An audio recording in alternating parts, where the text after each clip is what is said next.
This episode of the podcast is brought to you by Endo Canna Health. What if you had such a clear understanding of your own DNA and genetic makeup that you could make informed decisions about what type of cannabis products interact best with your system? Well, now you can with EndoDNA. EndoDNA is a simple DNA test that maps your entire endocannabinoid system and then matches that summary with the specific cannabinoid ratio and terpene profile that aligns with your unique genotype. Imagine being armed with personal information when visiting a dispensary. You'll have the power and capability to purchase products that best align to your genotype. Visit their website to purchase the EndoDNA collection kit and Endo decoded report at endodna.com/product and use the promo code CONNECT15 for a 20% discount. Again, that's endodna.com/product and use the promo code CONNECT15 for a 20% discount. The future of cannabinoid therapeutics is here with EndoDNA.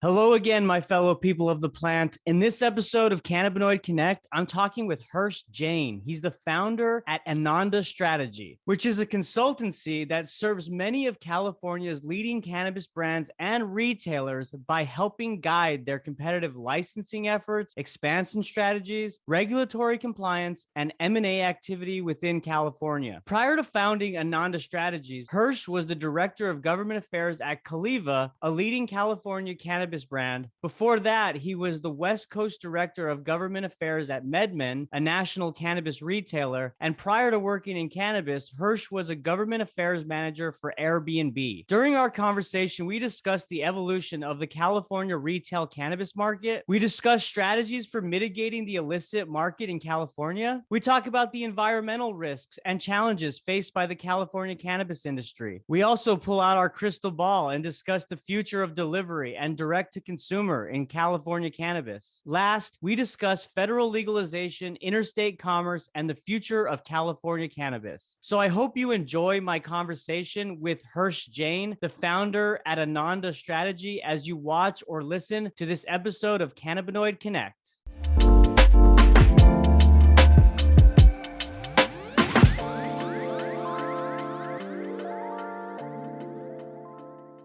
Hirsh Jain, what's up, man? Hey, Kevin. It's great to be here with you today. Awesome, man. Thanks so much for making time for me in the audience today. Hirsh, I got to tell you, I was looking at your background, and what I am most impressed about, which it's very impressive, your accolades and your professional experience. But you've been an advocate from the beginning, man. I mean, you got your BA at UC Berkeley and you worked as the cannabis lead in the campus public defender's office, defending students that were accused of cannabis violations, which is fucking awesome. And then you also at Harvard Law School, you focused on the legal and political impacts of the war on drugs. So it sounds like you've been really passionate about this space from the beginning, man. Tell me about that. Yeah, that's true. You know, I feel really lucky to work in the industry. I've been working in the industry for 4 years, but as you mentioned, I mean, these are issues that I've been passionate about for a really long time. When I first used cannabis, maybe like a lot of people listening, it changed my life. I mean, it opened me up to new worlds that I didn't even know existed. It, significantly improved my music taste and my appreciation of food and the type of books I was interested in reading. And so I immediately understood that this was something very powerful. And, I started to do research into my own cultural background. My family is of Indian origin, and started to understand the role it played there. And so, yeah, cannabis really changed my life. And I mean, just as we're talking about it, actually, I was actually arrested at my high school prom for cannabis. And Wow. so that was a pretty, yeah. What was it like some flower? You had a joint or what? I had a joint in my pocket, and I thought, they're not going to search my pockets, but obviously they did. I thought I was sly, but obviously not sly. And this was a traumatic experience. I got to say, weeks before I was about to graduate from high school, was on my way to college. I wasn't sure if I was going to be able to graduate, if it was going to affect my college admission. Luckily, everything worked out, but it sort of dawned on me as it kind of worked out that not everybody was so fortunate. And so that motivated the work at the campus public defender's office. And I'll just say back then, if you were caught with even a small amount of cannabis, it could threaten your financial aid. And so even in a relatively privileged university setting, you would still see the disproportionate impact that cannabis criminalization could have. And so it was great work, and I really enjoyed doing it for 4 years, and then continued on in law school. Yeah, I bet the students on campus really appreciated your work as well, man. That's much A good needed way to make work. friends, Yeah, absolutely. Yeah. Yeah. And then, just along the lines of your background, I also noticed that it's been very consistent in that you've held various government affairs roles throughout your career, particularly in cannabis. So talk a little bit about those roles and what brought you to where you're at today. Yeah, I mean, just through like random fortunate circumstance, I got a job at Airbnb when they were building out their government affairs team, and that was my entry into that world. And honestly, that was one of the best experiences I've ever had, personally or professionally. I actually, I'm of the generation that started out traveling on Airbnb, right? So when I first started to get money to Sure. travel, that's when Airbnb appeared. And when Same. I was in law, exactly, right? And it really, I think, appealed to a certain generation. And then, so I really enjoyed traveling on the platform back in the day. And then when I was in law school and was totally broke, I used to Airbnb out my place and did the same thing in New York. So I was an Airbnb host for a long time. It Same, just meant, same. oh, there you go. Yeah. Amazing. Right. And I'm sure you could talk for hours about all the people that you met in your own home and in other homes. I could And talk about so, some weird shit too that went down, man. When I got back and my buddy was watching it for me, and my best friend was cleaning it up, and I would pay him on the side from what I was getting paid to kind of upkeep, and weird shit, man. Weird stuff. I think like a dead fish in my sink, like oh, just okay. just That's weird. different. Yeah. But anyway, that's for a Yeah. whole different podcast. That's kind of like in The Godfather, the message, right? The dead fish. I feel like, Right, exactly. but yeah, I mean, my job at Airbnb was basically to legalize short-term rentals in cities and states and countries around the world, which is, just such an incredible experience. So developing the Airbnb regulations in San Francisco and LA and in Paris and in New York. And, I got to live in Japan for a while and read about Airbnb, and work on Airbnb legalization there. And I was just going to say, I was reading an article in the New York Times this morning about how Japan has been really slow to move on cannabis. It was the same thing with short-term rentals. The idea of having a stranger sleep in your home in Japan is just so culturally foreign. And yeah, what's funny is it ended up being really applicable to cannabis, because cannabis, like short-term rentals, are regulated at the local level. San Francisco is going to have different rules than a suburb. And so I ended up developing relationships, particularly in California, with a lot of the decision makers on short-term rentals and into cannabis as cannabis started to open up. So. Wow. So it's just kind of a natural transition into that industry, the cannabis industry. And just to recap with the Airbnb story that I shared, I think that I'm pretty sure that they were shooting porn when I was gone, which is really weird. But so Right. let's talk about the California retail cannabis market. So how has it evolved, Hirsch? Yeah, I mean, I think when you start to talk about the California market, the place you start is with the retail market. And as the retail market has grown, the overall market has grown. And so, the market's grown kind of steadily over the past few years.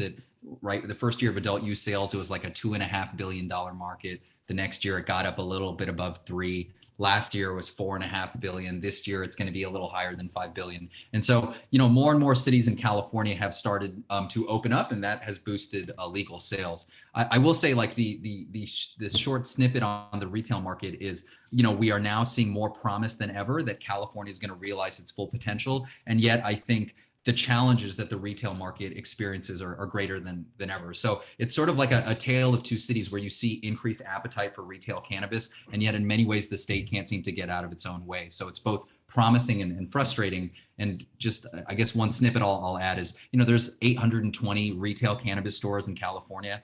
That's about the same number as exist in Oregon and in Colorado, even though California has 40 million people and Oregon has like 4 million people and Colorado has 6 million people. So that obviously, is the challenge that we're dealing with, having enough retailers to serve the legal market. Yeah, I think that's a really great way you put it, right? I mean, it's super promising. You said, I agree with you in that we don't know if California's really seen its full potential yet. And the state, in some ways, with its policies and regulations and taxations, have kind of been a burden, right, on these operators. So, speaking on that, what are some strategies that operators can kind of look to when mitigating risk and challenges that the illicit market presents in California? Yeah, I will say there's strategies operators can pursue, but the biggest thing is like the state has to make policy decisions to be able to support legal operators. So, all of these operators are dealing with a very challenging environment. They can figure out how to deal with it, but the state really needs to take action to improve the environment. But what can folks gate the illegal market? I mean, I think first and foremost, what I would say is in California, because of its bureaucracy, it takes so long to operationalize an asset. Like there's a huge gap between when a city passes an ordinance and when you're able to operationalize your business, in part because there's a dual licensing structure and you have to deal with both the city and the state. And so this is sort of simple advice. But when people are pursuing opportunities, particularly retail opportunities, where they have to secure a property and pay rent on an empty storefront for a long time, it's really important to be thoughtful about how long that process will take, how business friendly that city is, whether you're zoned right in an area that doesn't require a CUP. And you kind of have to have a tiger team on the ground that is dealing with the 10 things the city is going to throw at you, from the police department to the fire department to the health department. So I know that's kind of a simple answer, but it's like operators waste so much money because they are paying rent on things that they can't monetize. And it's important to be able to open your storefront in 18 months rather than 36 months, just as one example. Yeah, no, I think that that's really straightforward. And like, I mean, to your point, right? Like these operators' hands are tied. We're basically they're navigating around what policies have been put in place by the state, right? So, um, I think that's important advice that you gave in terms of being proactive, managing expectations in terms of turnaround time, um, going back to the state, what would be like some policy change, like policies right now that are just something that is just really, really challenging from an operator standpoint, and that should be changed in your mind? Like, what would help the industry in California? Yeah, I can think of a bunch of things, and I think they kind of fall into two buckets: things that can be done at the state level and things that can be done at the local level. So to start, the things that can be done at the state level, right? We've already kind of talked about how there's not enough retail. Now, in part, that's because California has a history of local control. So in fairness to the state, they're hamstrung, right, to some extent on being able to open up stores. But what could the state do? The most efficient way to create more in California is to increase what is called case pack value. And this is something that we've been talking about for years, but we haven't done yet. So right now, a delivery driver in California can have $5,000 worth of cannabis in their car, right? And so that's the amount of cannabis that they can carry. Initially, when the regulations were proposed, that number was $10,000, but it was scaled back because of concerns about security. Right now, the state is considering increasing that $5,000 limit to $10,000 or $15,000. That would dramatically change the delivery game in California. Right now, in order to break even doing delivery in California, you have to make 4 deliveries an hour on average. And that's really, really hard to do. But if you allow me to carry more cannabis, I can service a much bigger geographic area, right? And so my operations are more efficient. And there's all these other benefits that come with it as well. If I can carry more product, then I can have more brands, a more diverse product selection that caters to my interest of consumers. So many friends of mine are like, yeah, I really want this pen, but it's only available for delivery from a retailer like 50 miles away, right? And so they choose not to opt for the legal market, right? And so more product selection not only helps consumers, right, but it helps all of these brands that are trying to compete so hard for finite shelf space in California have more avenue for consumers. And a few more things that I'll just mention that I think are important here is it will also help address a lot of the other things that California cares about. Access, right? Like a lot of seniors and people with limited mobility only have access to cannabis through delivery. This would help that. The environmental issues that California cares about. If instead of the driver having to return to the depot so often, they could just more efficiently drop off orders, then that would be better for the environment. And then finally, I think the obvious thing here is in California in particular, the illegal market thrives on convenience, and it's existed there for a long time. Delivery is one of the most convenient ways you can obtain cannabis. So there's a few other ideas I have, but I think if there were one, the one I would really pinpoint, the most efficient way to increase the legal market is to allow the delivery business to operate more easily. Mm-hmm. So. This might be a stupid question, but like, what what other limitations are there within delivery? I mean, obviously, the limitation of the amount of cannabis that you can carry, right, and transport is huge, a huge hindrance. What other challenges does delivery face? Yeah, I would say the other challenge it faces is that, a city has to decide to authorize delivery businesses in the first place, right? And so just like retail, the challenge is convincing a city, right, to authorize delivery. However, what I was just, mentioning, increasing case pack value would make it much more attractive for cities to open up to delivery because, the city that hosts a delivery business, they're delivering all over, right? But if they're making more and more deliveries, that city gets more and more tax revenue as a result. So if you make the delivery business more attractive for operators, then it'll make it more attractive to cities. So that I would say is the other big hindrance that delivery companies face as cities opening up to it. And then maybe the other thing I'll note is that your margins are much better in California, but really anywhere, right? If you control more aspects of the supply chain. And so operators that have tried to do delivery exclusively without owning some part of the supply chain have found that they're in a very low margin business, which is again why we should make that business easier, right? By allowing folks to deliver to more consumers. I'm familiar with like how the municipalities within, like how you mentioned, is dual license, and so, and even with that, with dual license comes like dual regulation and the ability for municipalities to opt out of cannabis, right? And so when you say Mm-hmm. like transportation delivery, would there be a case where like say a delivery truck would have to drive around a certain municipality because they decided to opt out, making them drive further and longer distances? Had a lot of back and forth on this exact question in California for 3-4 years, and we seem to end up in a different place every 6 months. So it's interesting. Initially, there was a push by the League of Cities, which is a very powerful constituency in California that defends local control. And they wanted to do exactly what you just said, which is like, hey, if we ban cannabis delivery, you can't deliver to our residents and you can't even drive on our roads. Which is nuts, right? We Crazy. don't do that That's for any other insane. product. I know. That's Insane. so insane. Yeah.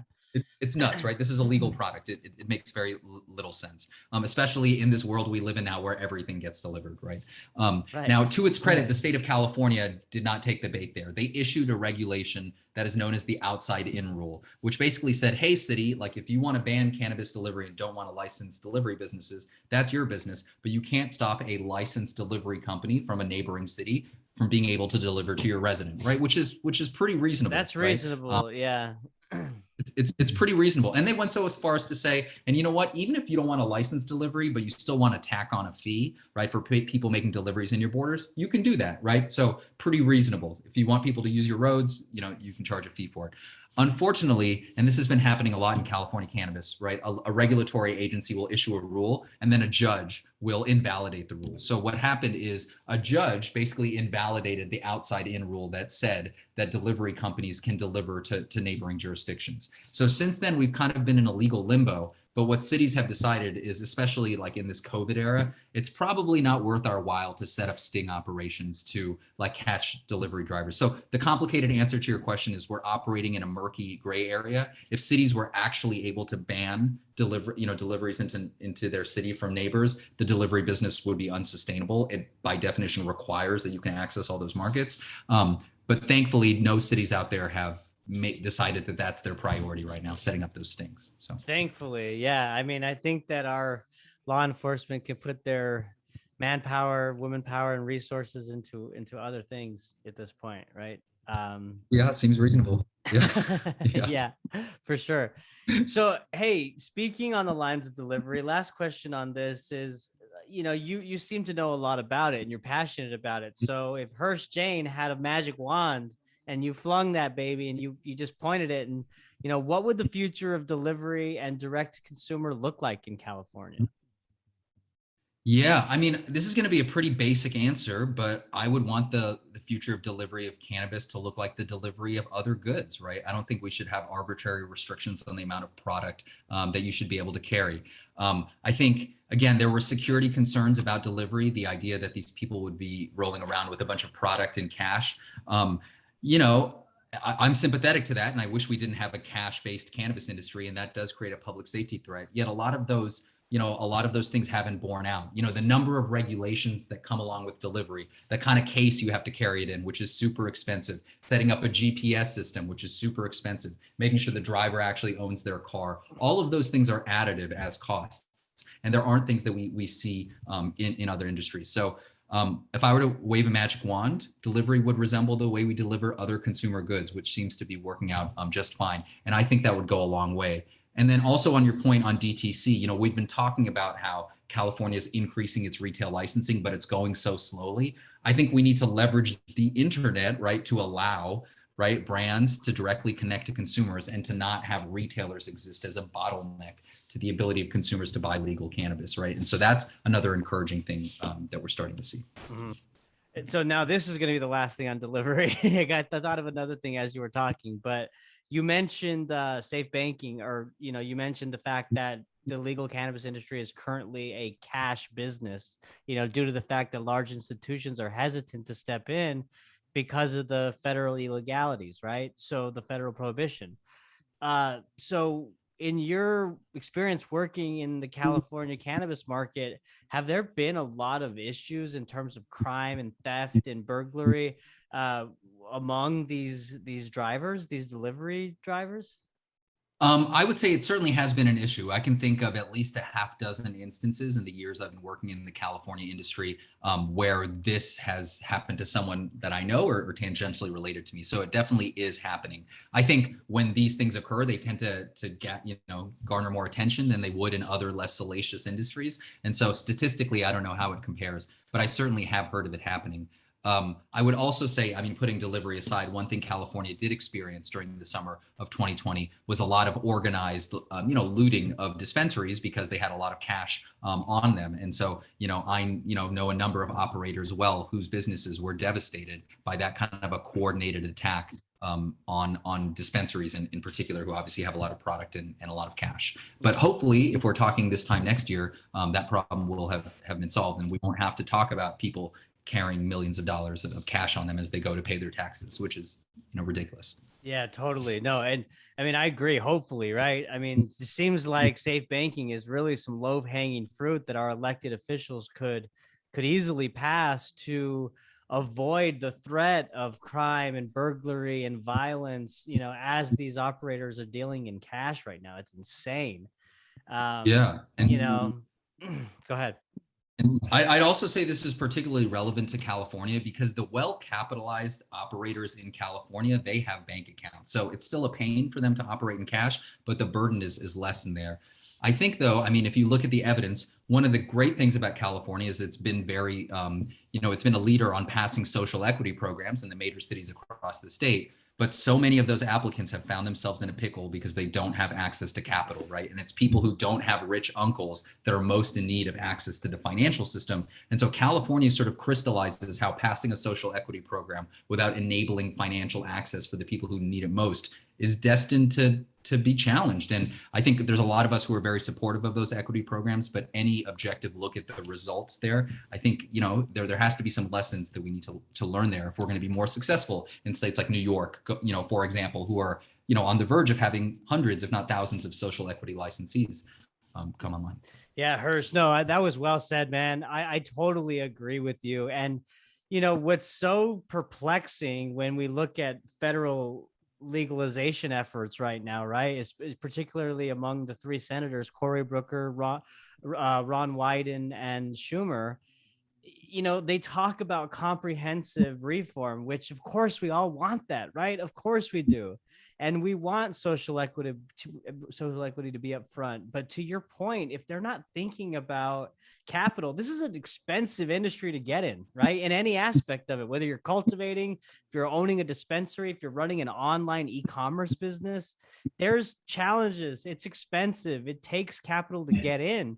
So it's kind of a false promise or a false commitment, that they're projecting without thinking that through, I think.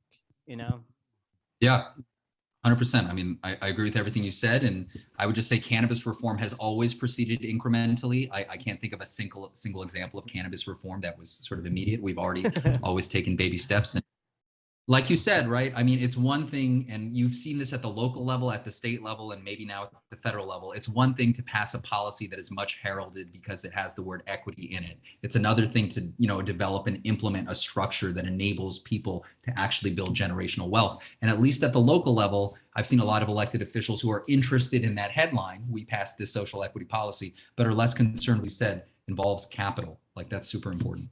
Right, right.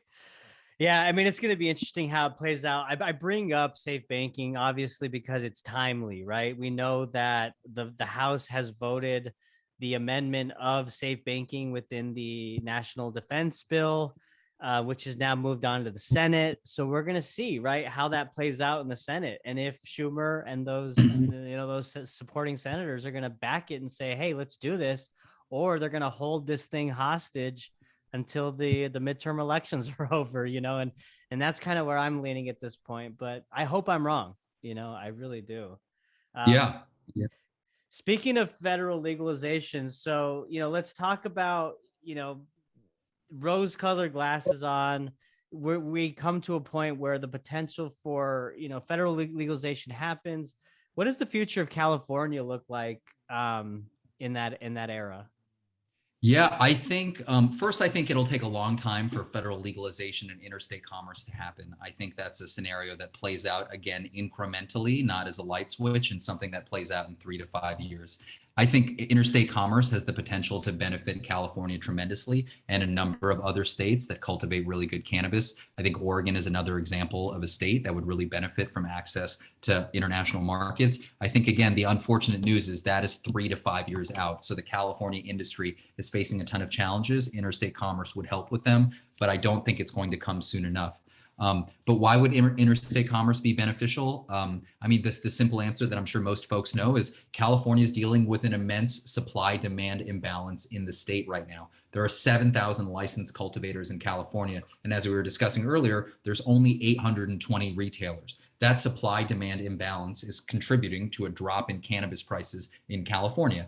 As a result of that, a lot of cultivators are going out of business. And a lot of these folks cultivate in some of the most desirable regions of California that have, immense cultural cachet. If those cultivators could access the national market, there would surely be a market for their products, and the price of flower could be 2 or 3 times as high.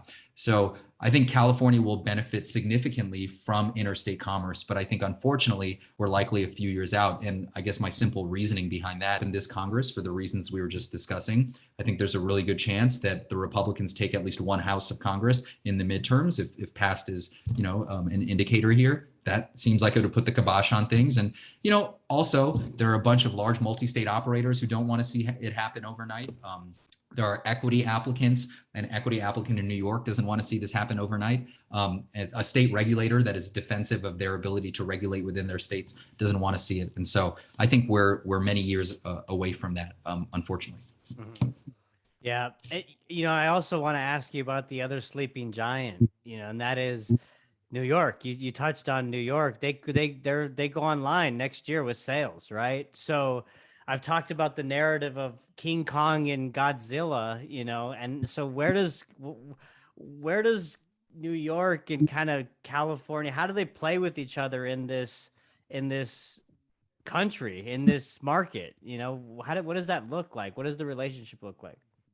Yeah, I know that there's been a lot of optimism and excitement about New York, but I'm a little bit less enthusiastic. I hope New York is an overnight success, but I'm a little less enthusiastic. They're saying more. They're saying more consumers in New York, and they're saying growing quality is going to come from California.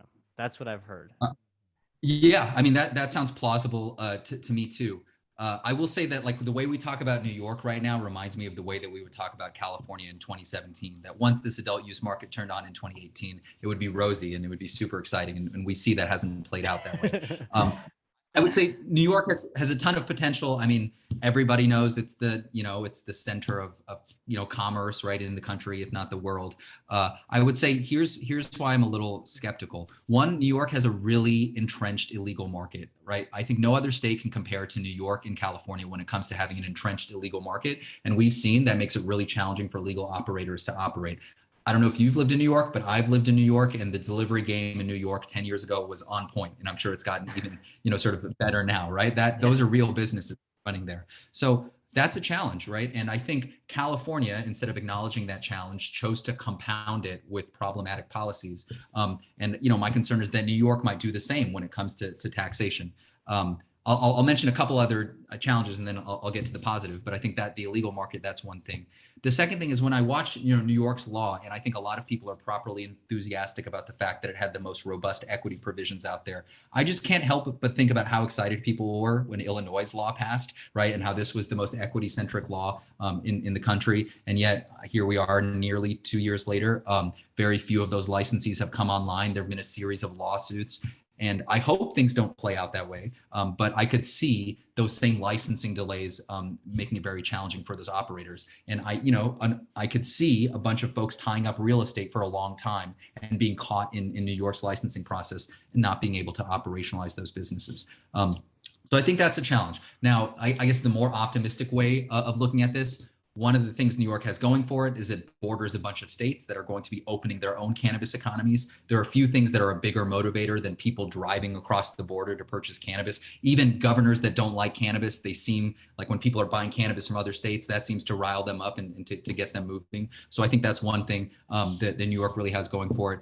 It's also like being very permissive about use in a way that California is, right? So it has a very robust set of consumption sort of provisions that I think will normalize cannabis use. You can use cannabis like on the street there. I think those small things go away towards normalizing it. And I also think New York, particularly post-COVID, where they have a lot of retail vacancies, will be incentivized to bring cannabis into normal retail corridors, unlike California, which is by and large put them in the shadows. That'll also boost the legal market. So exciting for those reasons, but I think we should curb our enthusiasm about it being an overnight success. Yeah.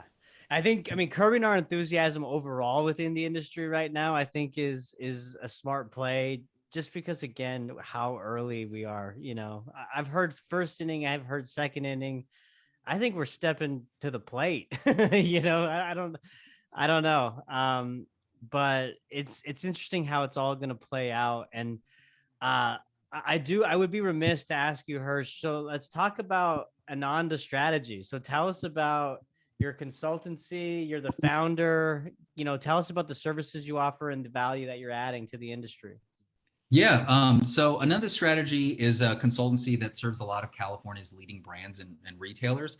And we do a few things. So we help brands and retailers in the competitive licensing process. So we help them obtain licenses, also help them think about expansion strategy. California has 482 cities. 115 of those 482 have retail stores online. If you pay enough attention to the market, you can understand which 30 cities will have dispensaries come online in the future, which 40 cities are likely to pass an ordinance in 2022. And so because California is kind of like a slow moving train, you can game out how the market will evolve over time or have a good prediction. And so you can give brands and retailers advice about where they want to position themselves and how their assets will have enduring value. So that's a big part of what we do, just understanding the state. A lot of what we do is regulatory compliance too. Unfortunately, California has some of the most burdensome regulations just generally, but also when it comes to cannabis. So both at the local and state level, if you have an operational cannabis business, you're constantly having to be attentive to potential compliance violations. And, not to go too far down a rabbit hole here, but because most of California's licensees are on what are called provisional licenses, they have less due process rights when there's a regulatory inspection. So you can really create value for operators by helping them look around different regulatory corners. And then the final thing that we do is M&A, right? So help folks make a creative M&A acquisition. So really enjoyed all that work. I'll also say, I'm privileged to work with a lot of social equity applicants and do pro bono work for them. So there's, sort of the larger operators we serve, which is sort of what I just mentioned. There are smaller and medium-sized operators, like some brands that are just getting started and, can't really, afford much, but they'll pay us in product. I mean, to be totally honest with you. And then there are social equity applicants, like Mirage Medicinal, for example, who was a leading advocate for the San Francisco Equity Program, or Pacific Heights Solutions, which is the only vertically integrated social equity applicant in Los Angeles. So get to do work with them, and a bunch of nonprofits that do equity work. So Success Centers is one of our partners where we regularly teach classes to equity advocates. So that was a long-winded answer, but we do a lot of our work in California, and there's so many different, because California is so fragmented, unlike a state like Florida, there are so many different actors with different personalities and backgrounds and relationships to cannabis that are trying to play here. And it's like a real privilege to just meet all those people and to sort of help them on their journey. Totally. Yeah. I mean, it sounds like it's a very rewarding position to be in, not only to kind of help navigate, these operators through all the nuances and challenges and burdens that come with regulatory compliance, particularly in California, but also working and focusing on with social equity, on side of it, and ensuring that people that have been disenfranchised by the plant in the past are getting the help and support that they need. And so it's great that y'all are putting that at the focus of what you're doing. So I commend you for that. Yeah, absolutely. And I got to say, California is the most diverse state in the country, but its cannabis industry doesn't reflect that diversity. And so I think part of what we'll have to do in the coming years is to make sure that it does reflect that diversity. And we have a long way to go. But a lot of those, diverse voices are central to the people who created California cannabis culture and cannabis culture generally. And I think there's consumer interest in buying cannabis from those voices. And I think California cannabis may play out a little differently in that respect than different cannabis ecosystems on the East Coast. And so I think trying to build that ecosystem is it's exciting to be a part of. Sure. No, I agree with that. Absolutely. Well, Hirsh, I want, as we wrap up, I want to give you the floor, man. Is there anything that's top of mind that you want to share with the audience before we go here? What do I want to share with the audience?